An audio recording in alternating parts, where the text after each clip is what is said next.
Leist Mercantile in Circleville has helped farmers manage risk since 1983.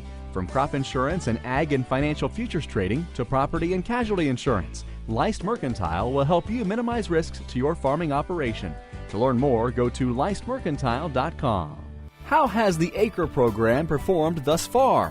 One of the questions posed to one of the ACRE program's authors, Ohio State University's Dr. Carl Zulauf, at the 2011 Commodity Classic. He answered that question and focused on some changes that may need to take place to the ACRE program for the 2012 Farm Bill as he spoke to producers in Tampa.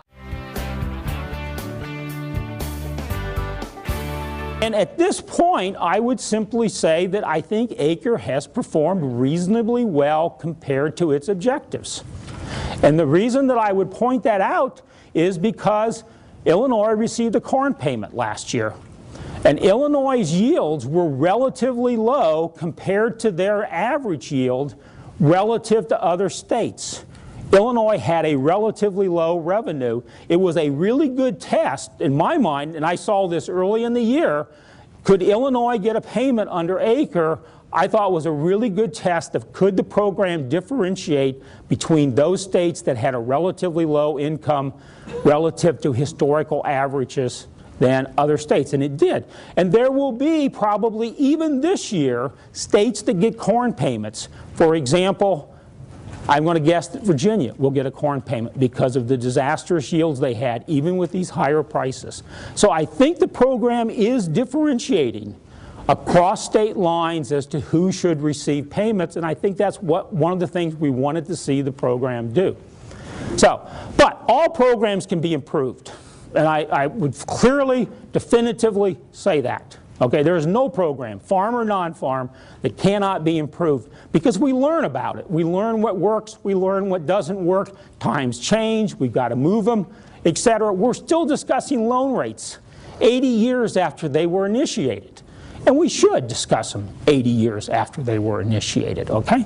So, when I came to ACRE, I started work on ACRE in 2000, what became ACRE in 2002, and what concerned me was that we were moving to a higher price plateau. And what concerns me with fixed programs is they always lag. They always lag, okay? And I don't know what the right level is, but I know we follow the market. And my other hat that I wear is futures and options markets. And one of the academic bases in futures and options is that basically very few people can beat the market because the market's the best estimate of what's going on.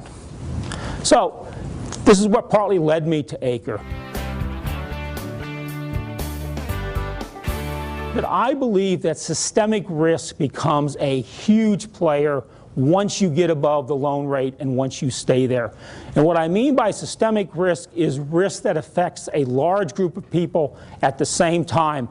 And I feel very comfortable saying right here, agriculture today has more systemic risk than any time since the 1970s. You have systemic risk from three reasons: higher interest rates, the potential future of the ethanol market, and the impact of China. If you have not followed the numbers, in the last 2 years, 85% of the increase in world soybean imports has been due to China. You are tied at the hip to China. What I say is if China catches a cold, you will catch pneumonia. Okay? And those systemic risks are real risk. And how do we address them in a way that is fiscally responsible and appropriate policy? And that's what ACRE is trying to get to. Whether it gets there or not, that's another question. But that's the objective, to deal with these large-scale, widespread, multiple-year systemic risks. For those of us who are old enough to remember the 70s, we have a collective history and understanding of systemic risk that those who don't do not have.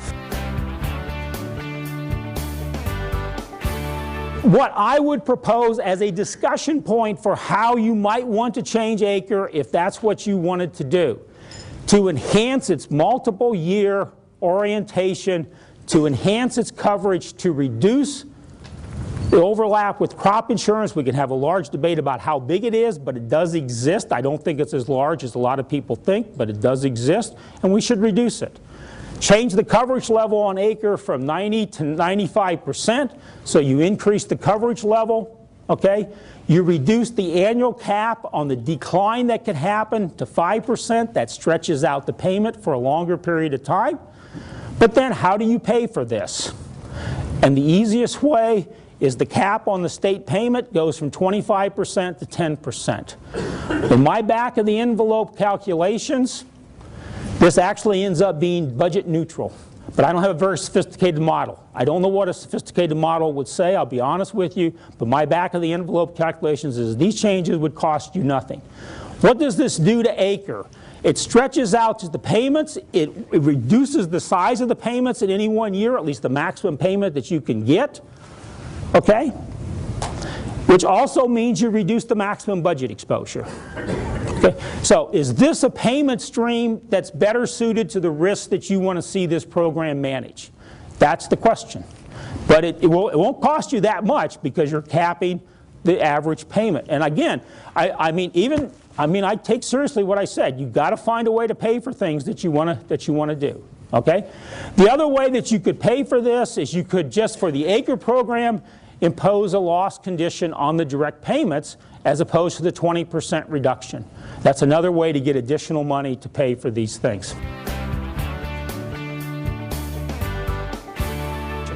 Why don't you just take an Olympic average of revenue? Why take an Olympic average of yield, multiply it by a 2-year simple average of price, just take a 5-year Olympic average of revenue. Simplify the calculations. I just see people get really confused about the asymmetry in the calculations, why one's 5 and one's 2. Why don't you just do revenue straight out? It really would simplify the program, okay? And then why do we have different benchmark calculations for the state and the farm? I can't explain that, okay? I don't know why they are. One has a cap, one doesn't have a cap, one includes crop insurance, one doesn't include crop insurance. Just make the revenue calculations the same for the benchmark. It does simplify the program. That will cost you money, whatever way you go, okay?